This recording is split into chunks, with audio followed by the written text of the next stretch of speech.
क्या हाल है भाई? सभी मस्त होंगे और उम्मीद करता हूँ कि अपने घर पर अध्ययनरत होंगे। युवाओं के लिए जो संदेश है वो ये ज़रूरी है कि हम लोग अध्ययन में कितना इस समय व्यस्त हैं। वैकेंसीज़ का इंतज़ार कर रहे हैं, कहीं कोई किसी और का इंतज़ार कर रहा है, कोई प्रपोज डे मना रहा है, कोई वैलेंटाइन डे मना रहा है। मेरा जो आज का विषय है वो है अध्ययन और अध्यात्म। अध्ययन और अध्यात्म का संबंध उसी तरह से है जैसे आत्मा और परमात्मा का संबंध है। कई लोग इसका विरोध भी कर सकते हैं कि सर अध्ययन के साथ अध्यात्म का क्या लेना देना, लेकिन वास्तविक सत्य ये है कि अध्ययन के साथ अध्यात्म उसी तरह से संलिप्त है जैसे शरीर में आत्मा संलिप्त है। आप पढ़ाई कर रहे हैं, कई बार आपने देखा होगा कि कई लोग नॉर्मल पढ़ते पढ़ते अचानक पढ़ रहे थे और रात में रिजल्ट आ गया और वो सिलेक्ट होकर अच्छे अच्छे पद पर पहुंच गए। कुछ लोग क्या है कि पढ़ते पढ़ते रोज़ संस्कार सीमा सब कुछ परिपूर्ण है, पूरी तरह से बंधन में बंधे हुए हैं, योग्य हैं, लेकिन उसके बाद भी सिलेक्शंस नहीं हो रहे हैं। क्या कारण है? कुछ ना कुछ तो कमी होगी। आप कह सकते हैं सर तैयारी में कमी होगी। बिल्कुल है, तैयारी में भी कमी होगी और कहीं ना कहीं उस अध्ययन में अध्यात्म की कमी है। जरूरी नहीं कि आप अध्ययन के साथ कहीं घंटी बजाने लगे वही अध्यात्म है। विषय को समझने का प्रयास करिए।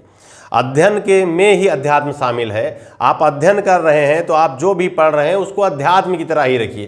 जैसे आप होता है ना कि यहाँ सब चीज़ों से बिल्कुल आप मुक्त हो गए, उसी तरह से पढ़ाई एक ऐसा संबंध बना लीजिए कि आप अन्य समावेशों से, सामाजिक कुरीतियों से, सामाजिक संबंधों से आप मुक्त हो जाएं।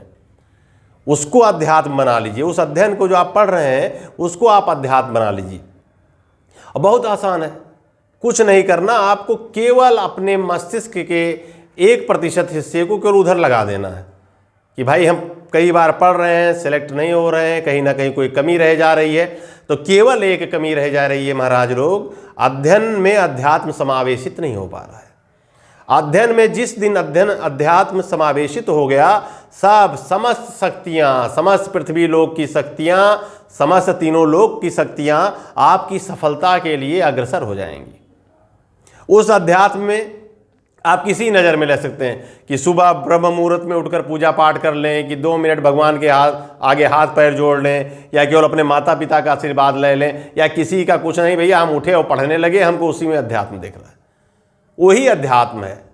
आप अध्यात्म को वास्तविक रूप से समझेंगे तो अध्ययन में अध्यात्म अपने आप समावेशित है। तो प्रिय दोस्तों, प्रिय मित्रों, प्रिय विद्यार्थियों, आप सभी यही प्रयास करिए कि अध्ययन में अध्यात्म को समावेशित कर लीजिए। और ये आप केवल आज से करना शुरू कर दीजिए। आपको लगेगा कि अध्यात्म भी हमारे अंदर समावेशित हो रहा है धीरे धीरे, और संस्कृति भी समावेशित हो रही है। सिलेक्शन के लिए इन दोनों का होना बहुत ज़रूरी है। कई बार, एक बार अभी मैंने हाल ही में कुछ दिन पूर्व हो गया, मुद्दे पर युवा और संस्कृति पर बातचीत किया था मैंने। उसी की अगली कड़ी आप इसको अध्ययन और अध्यात्म को देख सकते हैं, और आपको इसको फॉलो भी करना है। मैं इसलिए ये सब भाषण इस पर दे रहा हूं कि मैं देखता हूं कि जो लोग कुछ नहीं कर रहे हैं, केवल अनावश्यक मजाक का वीडियो बना रहे हैं, कोई डिस्कस कर रहे हैं जिससे जीवन में कहीं भी कोई परिवर्तन नहीं होना है, उनको देखने वालों का एक हुजूम लगा हुआ है। कोई एक वास्तविक बातें हो रही हैं जिसको आप फॉलो अप करके कुछ बेहतर कर सकते हैं, उसमें आपको कोई इंटरेस्ट नहीं आ रहा है। क्यों नहीं आ रहा है? क्योंकि अध्यात्म जागृत नहीं हुआ है। अंतर आत्मा में जिस दिन अध्यात्म जागृत हो जाएगा, उस दिन अध्ययन भी अपने आप सफल हो जाएगा। इसी के साथ मैं अपनी वाणी को विराम देता हूं।